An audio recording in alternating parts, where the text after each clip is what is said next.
नमस्कार, स्वर्णिका विलेज लाईफमध्ये सर्वांचं सहर्ष स्वागत. आताच काही दिवसानंतर आपल्या बाप्पांचं आगमन होणार आहे आणि बाप्पांच्या आगमनासाठी स्पेशल असे गावाकडच्या पद्धतीचे आपण मोदक बनवणार आहे. आणि मोदक गावाकडं जास्त करून गूळ आणि खोबऱ्याचेच बनवले जातात. आणि यासाठी जो नारळ असतो तो एकदम छान असा पांढरा पाण्याचा नारळ घेतला जातो आणि नारळ देखील गोड असला पाहिजे तरच आपलं सारण एकदम छान गोड होतं. त्यासाठी आम्ही घेतलेले आहेत हे 2 नारळ फोडून याचे भोकल्याचं नारळाचं फोडी करून घेतलेले आहेत. याच्यानंतर बदाम 4-5 घेतलेले आहेत, काजू 4-5 घेतलेले आहेत आणि वेलची 4-5 घेतलेले आहेत. याचे काप करून घेतलेले आहेत आणि वेलची आपण साखरेबरोबर बारीक करून घ्यायचं आहे. आता मी साखर थोडीशी घेतलेली आहे, म्हणजे 2-3 चमचे साखर घेतलेली आहे. एक मिक्सरचं भांडं घ्यायचं आहे. यामध्ये आपण हे 2-3 चमचे साखर आणि जे आपण वेलची घेतलेल्या होत्या 4-5 त्या मिक्सरला एकदम छान असे बारीक करून घ्यायचं आहे. आणि हे चांगलं बारीक झालं की आपण एका वाटीत काढून ठेवायचं आहे. आणि जे आपण बारीक फोडी केलेलं नारळ आहे ते यामध्येच आपण चांगलं बारीक करून घ्यायचं आहे. जर तुम्हाला सालट आवडत नसेल तर ते काढून देखील तुम्ही हे बारीक करून घेऊ शकता. आणि नारळाचा किस एकदम बारीक झाला पाहिजे अशा पद्धतीने आपण पूर्ण नारळ मिक्सरला काढून घ्यायचा आहे. आता मी तूप घेतलेलं आहे, नारळाचा किस घेतलेला आहे आणि गूळ घेतलेला आहे. गूळ मी हा चिरून घेतलेला आहे. 1 ते 1.5 वाटी गूळ आहे आणि नारळ खवलेला 1-3 वाटी असेल आणि ड्रायफ्रूट घेतलेले आहे. आता मी ही कढई गरम करत ठेवलेली आहे. कढई गरम झाली की यामध्ये आपण तूप घालायचं आहे. 2 ते 3 चमचे तूप घालायचं आहे. तूप गरम झालं की यामध्ये आपण नारळाचा किस घालणार आहे. त्यामुळे तूप चांगलं वितळून गरम करून घ्यायचं आहे. तुपाचं प्रमाण थोडं जादा कमी झालं तरी देखील चालेल, काय अडचण नाही. आता यामध्ये मी ड्रायफ्रूट्स जे कट केलेले होते ते चांगले भाजून घेणार आहे. यामध्ये तुम्ही आणखीन खारीक, पिस्ता घालू शकता. तुमच्या आवडीनुसार ड्रायफ्रूट तुम्ही घेऊ शकता. जरी नाही घेतले तरी देखील चालेल. आता हे चांगलं भाजलं की यामध्ये आपण खोबरं घालायचं आहे, जे एकदम बारीक आपण करून घेतलेलं आहे. आणि हे देखील छान असं भाजून घ्यायचं आहे. भाजून घेताना एवढंच करायचं आहे की करपलं नसलं पाहिजे, नाहीतर आपल्या सारणाचा करपट असा वास येतो. त्यामुळे फोलसर भाजून घ्यायचं आहे. याचा रंग बदलून द्यायचा नाही आहे. नंतर गूळ घालून देखील आपल्याला परत भाजून घ्यायचं आहे. मी हातानेच व्हिडिओ शूट करत आहे त्यामुळे थोडी कढई हलते आहे. अशा पद्धतीने आपण थोडंसं ड्राय करून घ्यायचं आहे.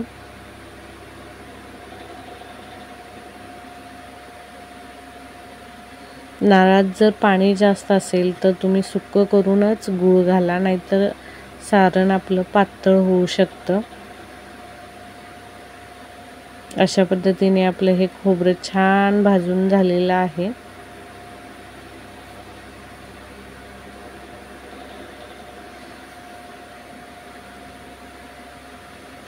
आता यामध्ये आपण गूळ घालायचा आहे. गूळ तुम्ही थोडा थोडा करून जरी घातला तरी चालेल किंवा एकदम घातला तरी चालेल. फक्त तो सारण आपण पूर्ण पातळ होऊ देणार नाही इतपतच गूळ घालायचा आहे. आता हे चांगलं मिक्स करून गूळ चांगला शिजू द्यायचा आहे. आणि गूळ देखील कढईला खाली तळाला चिटकला नसला पाहिजे याची काळजी घेतली पाहिजे. याच्यानंतर मी वेलची पूड घातलेली आहे. वेलची पूड तुमच्या आवश्यकतेनुसारच घालायची आहे. पूर्ण केले म्हणून पूर्ण घालू शकत नाही.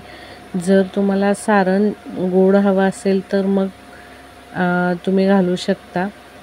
आता हे चांगलं भाजून घ्यायचं आहे. गूळ पूर्ण वितळून पूर्ण असं सारण आपलं भाजलं गेलं पाहिजे. पूर्ण सारण करताना आपण हलवतच राहायचं आहे. यामध्ये थोडं मीठ थोडं घालायचं आहे. त्याच्यानंतर ना मी केळीचं पान एक घेतलेलं आहे आणि आपली चपातीची कणिक मळून घेतलेली आहे. कणिक फक्त घट्टसर मळून घ्यायचे आहे. मी एक मोदक पात्र घेतलेलं आहे.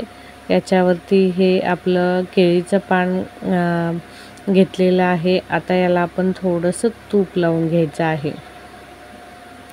मोदक केळीच्या पानावरती उकडल्यानंतर खूप छान अशी चव येते आणि मोदक पात्राला चिटकत देखील नाही. त्यामुळे अशा पद्धतीने आपण केळीचं पान घालून उकडायचं आहे. आता याला तूप लावून झालेलं आहे.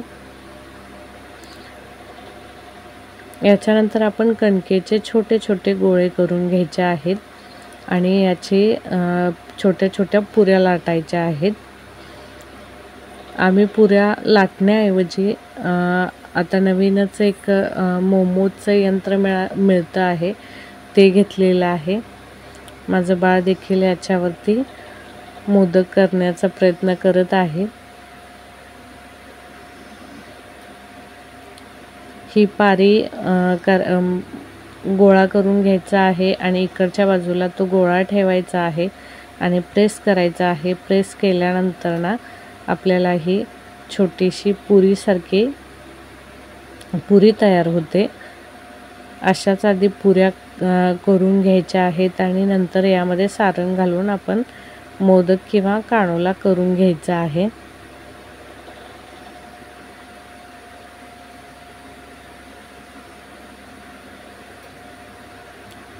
खूप छान पद्धतीने स्वामीने ह्या पारी तयार करून घेतलेल्या आहेत.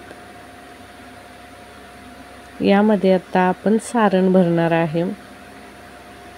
सारण थोडं थोडं भरायचं आहे. एकदम जास्त भरलं तर आपला मोदक फुटू पण शकतो आणि याच्यानंतर अशा पद्धतीने दुमड घालून आपण मोदक तयार करून घ्यायचं आहे.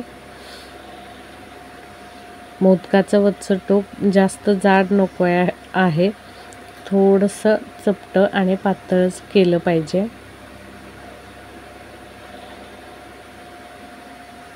आता हे मोदक पात्रात आपला तयार झालेला मोदक ठेवायचा आहे.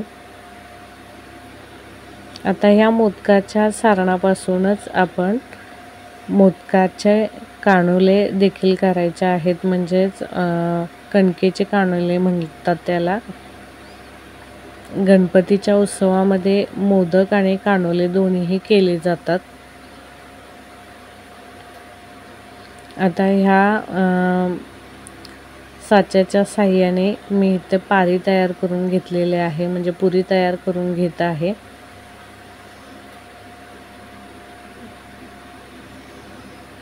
पुरी प्रेस केल्यानंतर खूप छान अशी गोल तयार झालेली आहे.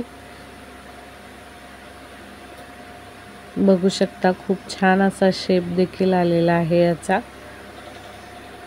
आता ही पुरी आपण पलीकडच्या बाजूला ठेवायची आहे आणि अशा पद्धतीने यामध्ये आता सारण भरायचं आहे.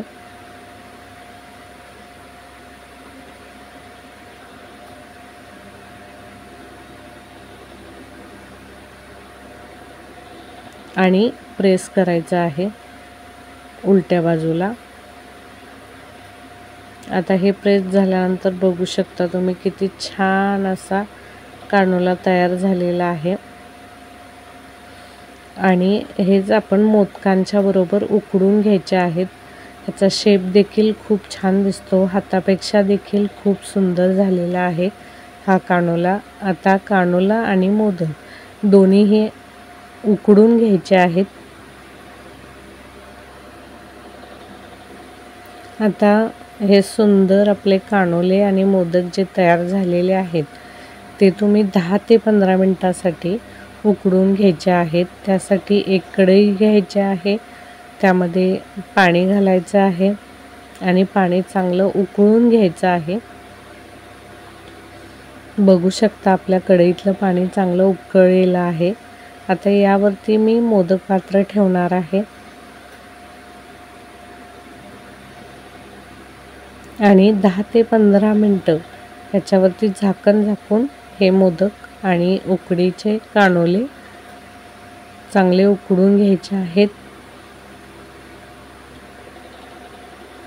उकडल्यानंतर 10 ते 15 मिनिटांनी आपण हे काढून घ्यायचं आहे झाकण आणि अशा पद्धतीने याचा रंग देखील बदलतो आणि तयार होतात आपले छान असे उकडीचे मोदक आणि उकडीचे कानोले।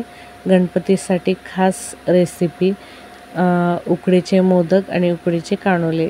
हा व्हिडिओ आवडला असेल तर लाईक, शेअर आणि सबस्क्राईब करायला विसरू नका। थँक्यू।